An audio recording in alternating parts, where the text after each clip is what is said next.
tal amigos? ¿Cómo están? Bienvenidos a Inclusión 2030. Soy Enrique Bustos y nos encontramos hoy día con un invitado realmente especial, con el doctor Richard Ruiz Moreno, quien es médico rehabilitador y gerente de la persona con discapacidad del Seguro Social de Salud, a quien le damos la más cordial bienvenida al programa. Richard, bienvenido. Gracias por la bienvenida. Pues Enrique, creo que esta invitación ha esperado bastante tiempo. Ya hemos estado casi unos meses tratando de establecer el día y creo que ya se dio, ¿no? Va a ser bueno para los dos. Encontrarnos después de cuánto tiempo, ¿no? Claro que sí, amigos de muchos años, pero hoy vamos a encontrarnos con nuestro público, que seguro está ávido de escucharte, porque el doctor Richard Ruiz es especialista en este tema de discapacidad y es uno de los que participó en la creación de la norma técnica. Quisiera que nos cuentes un poquito de eso, mi querido amigo. Bueno, allá por el año 2015 nosotros estuvimos en el Ministerio de Salud.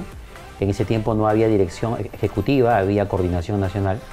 Y estuvimos a cargo justamente de la primera norma, realmente era la segunda norma que establecía parámetros, mecanismos para poder hacer la certificación de discapacidad, ¿no? Ha sido un trabajo que se inició en esa época, pero que se ha venido intensificando.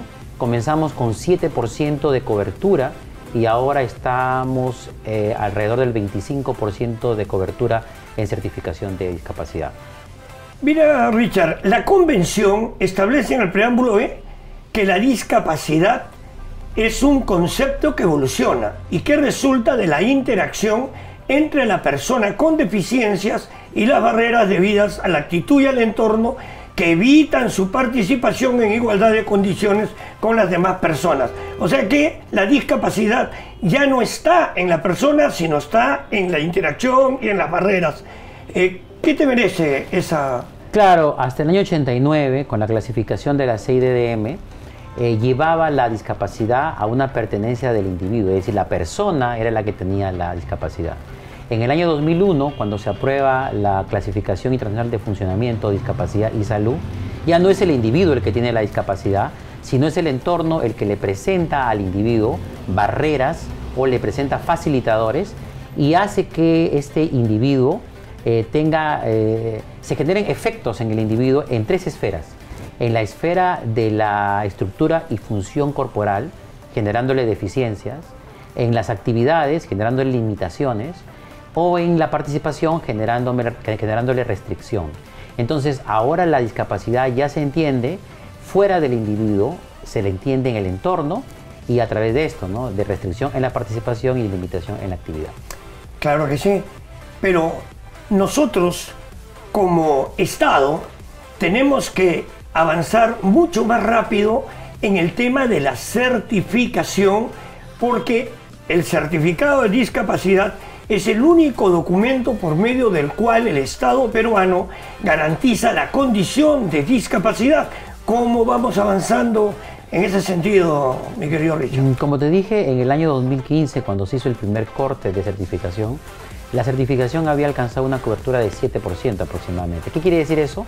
Que de cada 100 personas, solamente 7 tenían certificado de discapacidad. Entonces, se hicieron tres cosas, creo yo, trascendentes en ese proceso. El primero fue de que no solamente los médicos especialistas fueran los que certificaran, sino también los médicos generales o médicos de otras especialidades. Eso fue un avance importante, porque ya no solamente restringía la certificación a algunos pocos que podían hacerla, sino a todos los médicos. El otro gran avance que hubo es que anteriormente solo certificaban los hospitales. Entonces, a partir del año 2016 comenzaron a certificar no los hospitales nada más, sino los centros y puestos de salud que tuvieran un médico certificador. Entonces, el acceso al certificado mejoró. No como hemos querido, pero sí mejoró sustancialmente, porque pasamos de 7% de cobertura a 25%. Ahora, 1 de cada 4 personas con discapacidad tiene certificado. Nos falta todavía, es cierto, pero la idea es seguir progresando, seguir en esa posible progresión. Estamos avanzando alrededor de 3 o 4 o 5% anual, dependiendo el establecimiento y dependiendo el prestador, pero queremos avanzar más. Entonces, ahora estamos trabajando fuertemente en una articulación intersectorial para comenzar a dar mayor acceso al certificado. Porque como tú lo has dicho, el certificado es el único documento que acredita a la persona con discapacidad y lo hace posible que ésta ejercite sus derechos.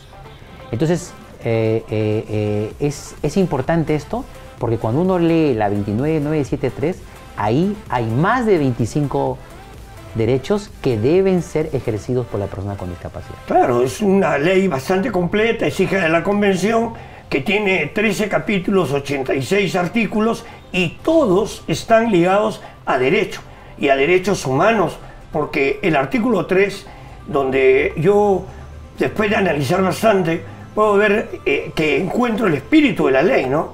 Dice, la persona con discapacidad tiene el mismo derecho que el resto de la población, sin perjuicio que para ella se hayan dado normas nacionales e internacionales para que alcance la igualdad de hecho. Y dice a la letra, el Estado garantiza un entorno propicio y accesible para su pleno disfrute sin discriminación. ¿Qué opinas de ese artículo? Claro, justo cuando estábamos conversando hace poquito, estaba yo conversándote un tema que para mí sí es...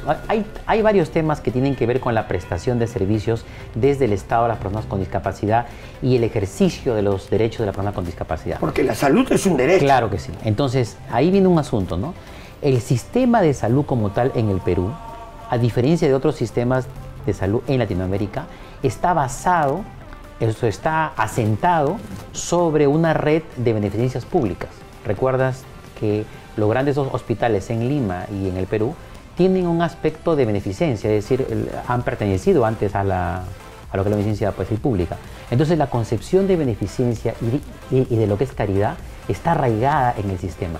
Entonces ahí viene el segundo tema, que es el tema de derechos.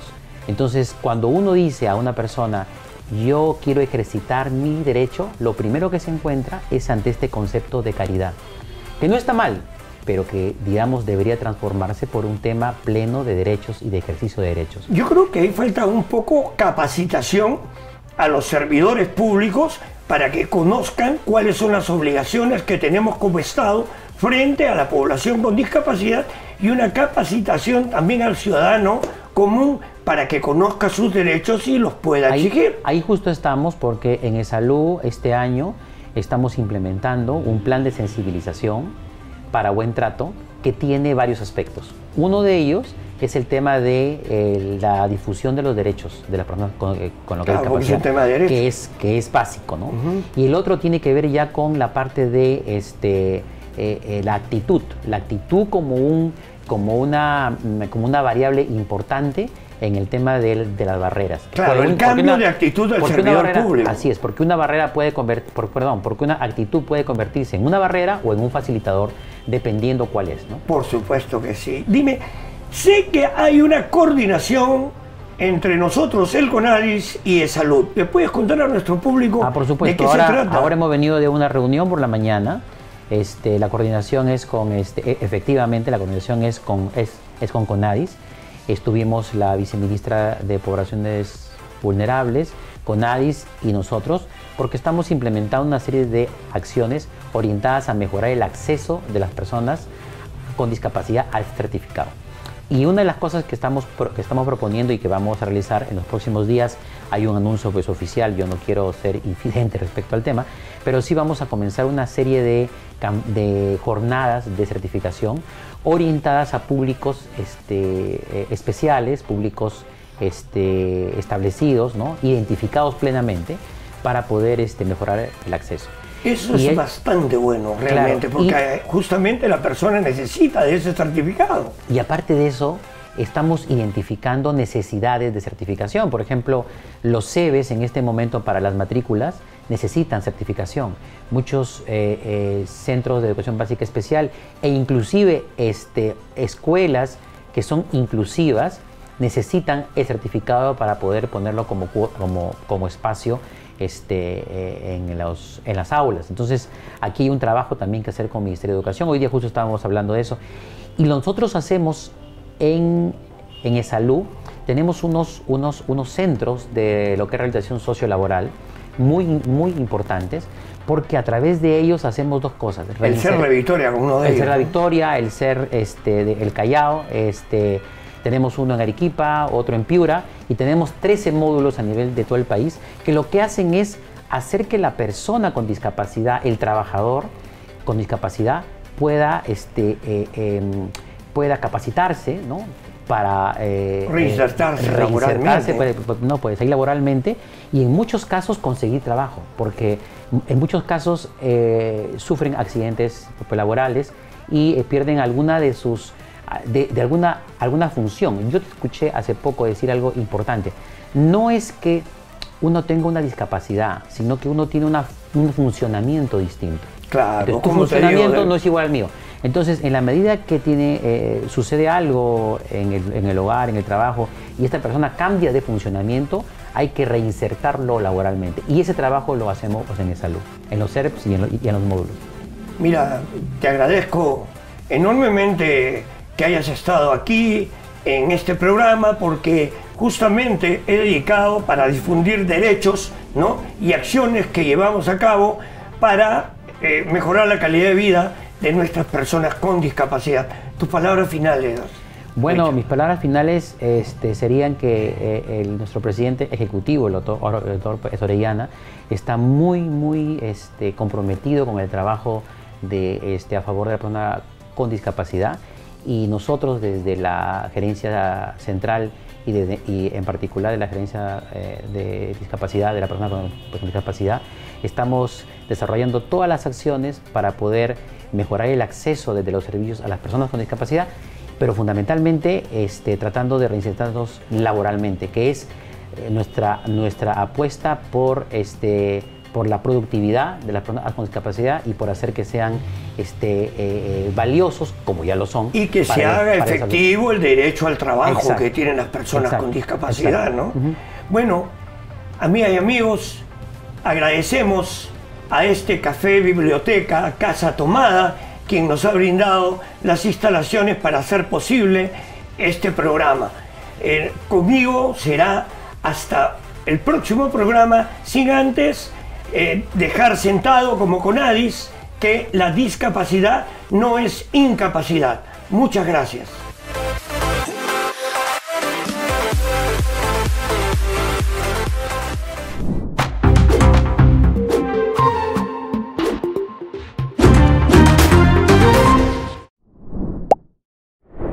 Tú también ponte en modo inclusión.